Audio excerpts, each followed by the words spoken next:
Now, over the centuries, there have been many rumors regarding magic being practiced at Stonehenge, and through extensive research by myself, I have discovered the location of the Wizard's Stone.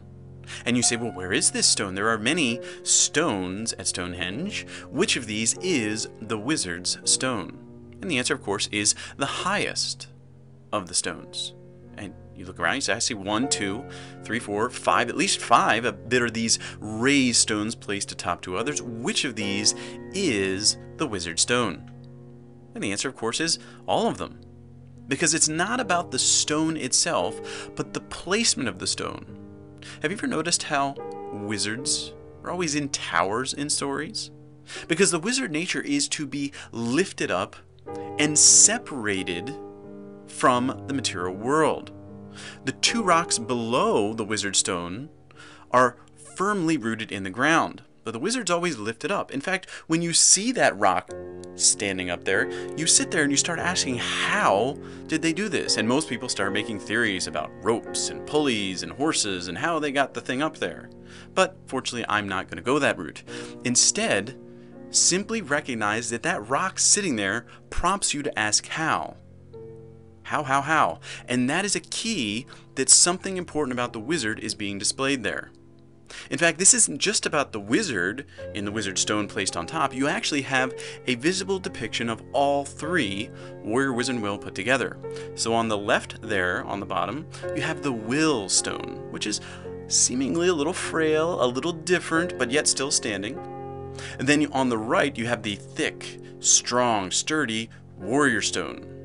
And then atop that, atop both of the Will and the Warrior, is the Wizard Stone, being held aloft from the world around it. So this is key for a wizard, because when you are held aloft, when you're held between and above the worlds that exist, you can feel everything. So we need to study this picture so that as a wizard, you can feel everything. And if you're not a wizard and you don't want to feel everything, too bad, because you're going to learn how to do that anyway.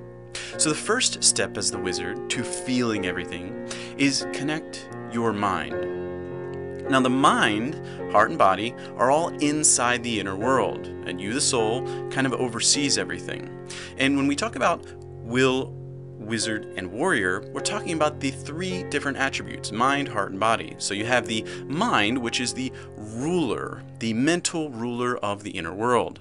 Then you have the heart with the staff to fill, the power to fill this inner world with feelings. And finally, you have the body, which is the subduer, the sword of the warrior, to conquer this inner world. So the three of these elements, the mental will, the emotional wizard, and the action-oriented warrior, work together, and the wizard is in the middle.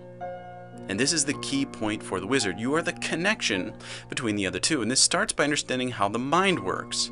The mind is focused on the spiritual world, where the soul exists, and it's very stressful because the mind's trying to make a picture of something that doesn't exist yet. And this can make the wills very frustrating to deal with, because they're trying to bring pictures into the world that don't have any place in the world.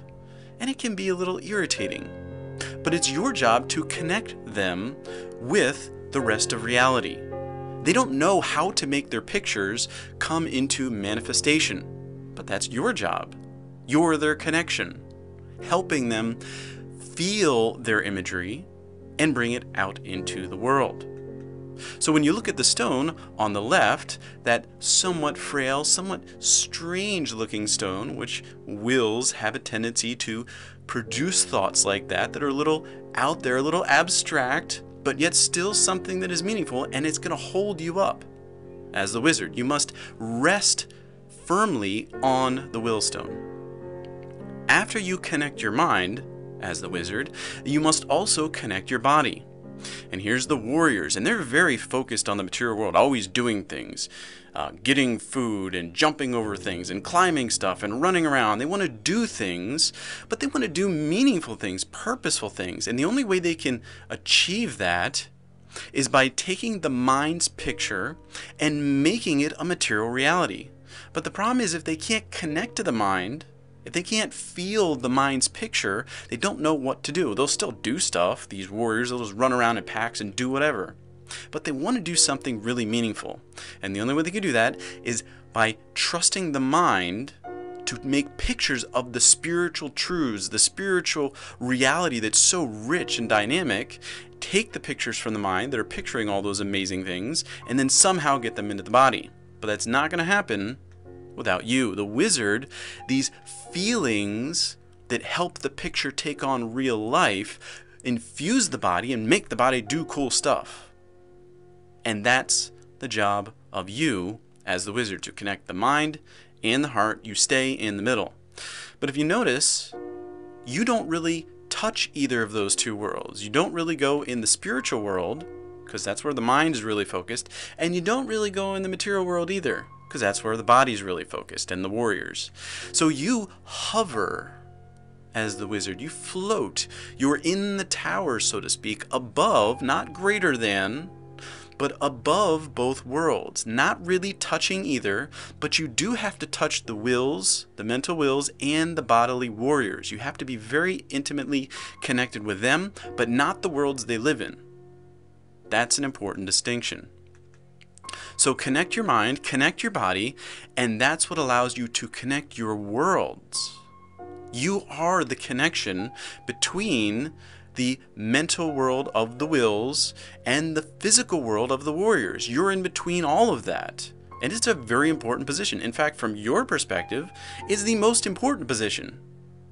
And rightly so. Just like the wills think that their position is the most important, and the same with the warriors. Everybody is at the most important position, because if one position isn't filled, nothing works.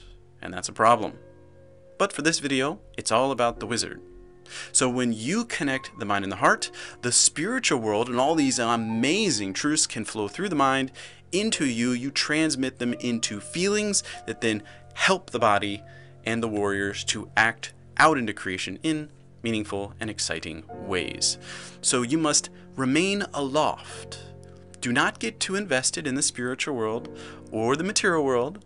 Let the wills and the warriors do that for you, but trust in them. Rest on them. Rest on your mind. Rest on your body. Rest on the ruling wills that you have around you and the embodied warriors. And keep them connected. Don't let them touch each other too much. You're the connection. They can be close, but your feelings are what connect the wills and the warriors. So, as a wizard, connect the spiritual and the material, and you'll feel everything.